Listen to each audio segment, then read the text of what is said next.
Hey everybody, the Game Guru 51 here, and welcome back to more Pokemon Crystal. In the last episode, we made further progress in the Rocket's hideout with getting those passwords to getting to this room where the radio signal is. Leave this side to me, so I can't even leave. This time, in this episode, we're going to be finishing up the Rocket's hideout by stopping the radio signal for good, so it stops those Magikarps from evolving forcefully into the Gyarados.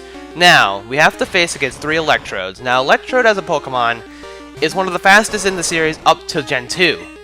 However, it's not that good besides that. It has decent stats early on, and I mean it is better than some electric types, but it's not better than a lot of them out there. It is a decent Pokemon for speed, and it's already fully evolved. If you want to take advantage of that fact, you don't have to really do too much. It's already evolved for you. And I mean, it's level 23, so at this point, you would have to train a little bit to make it as good as the Pokemon you have. So I guess I can recommend it for that, but just know that, I mean, it might do some good. It just doesn't really learn any good moves. I think it learns Spark, but it doesn't learn Thunderbolt or anything like that, so you'll have to teach it some electric-type teams if you want it to have good electric-type moves. So, that's pretty much all I want to say about that. This is the final Electrode that we have to fight before we finish this place up. And I mean, I could have done this in the last episode.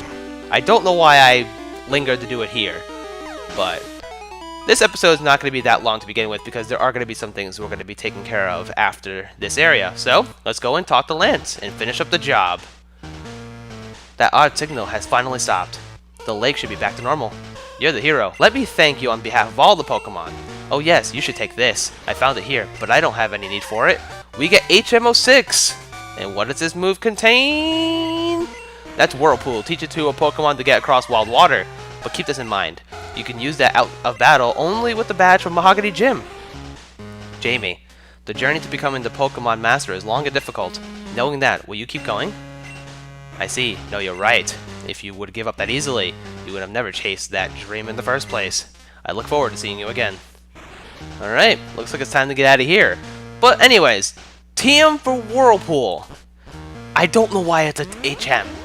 It's absolute garbage. It's a really bad water type move. Think of Sand Tomb from the later games, and that's what it does. It just does damage every so often. It's really not that good of a move, but there are a few places that require it that we're going to be needing it for. So, but anyways, the rest of this episode is going to be optional things. Now, I'm just going to show off the fact that we can in fact go into the gym, and we will be doing that fairly shortly here. Not in this episode, maybe in the next episode. But in this episode, I want to be taking care of some things. The first thing I want to do is go to Cherry Grove City, because as you recall, we did get a red scale from the Red Gyarados, and I think taking it to him will prove to be worth your while, because it does give a really nice prize. Now let's go ahead and throw on some Super Repels, and just go on through Route 30, and just keep on going away since we have Repels and we can fly. It's really nice. But anyways, here we are, Mr. Pokemon's house. That scale, what's that, a Red Gyarados? That's rare, I want it. Jamie, would you care to trade it? I can offer this experience share I got from Professor Oak. Yes, we want this. It's not going to prove to be useful now, maybe if I got it earlier.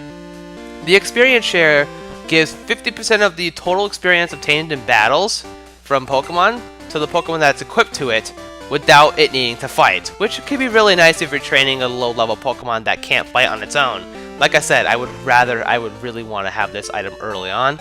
But I mean, I guess you would have the option to do so if you chose to go to Mahogany before Olivine. But anyways, now I'm going to deposit Nikki. With that long cry. We're going to be withdrawing Togepi here. Because, as we recall from the very beginning, once the egg hatched, we would want to show it to Professor Elm for something. And if I do remember correctly as well, I think my item slots are a little full. So, I guess I could sell these nuggets. Is there a mart around here I can do that? Yeah, there are. Alright, let's go inside the mart really quick because I have really no need for these nuggets. I mean, they just sell for a lot of money, which is really nice. So, let's go ahead and do that. And now that I have made one inventory slot of room, it is time to head off to New Barktown. And you know what? What is the point of traveling there when you could fly on a bat back to New Barktown? Because I'm lazy. I don't know. I think flying would still be faster by like a few seconds.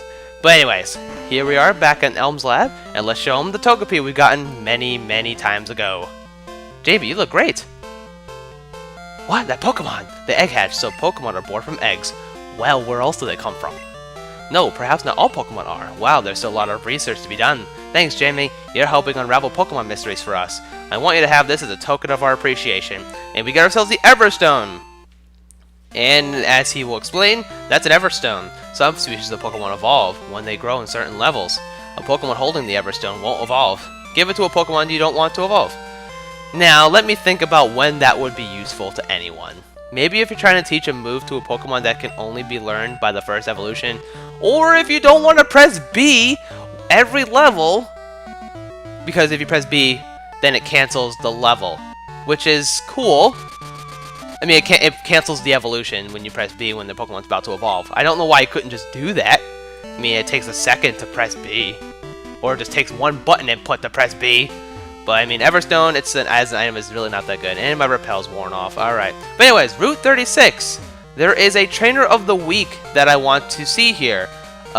Wherever he or she is. Oh, I don't really remember. I think it's you, right? Arthur, who are you?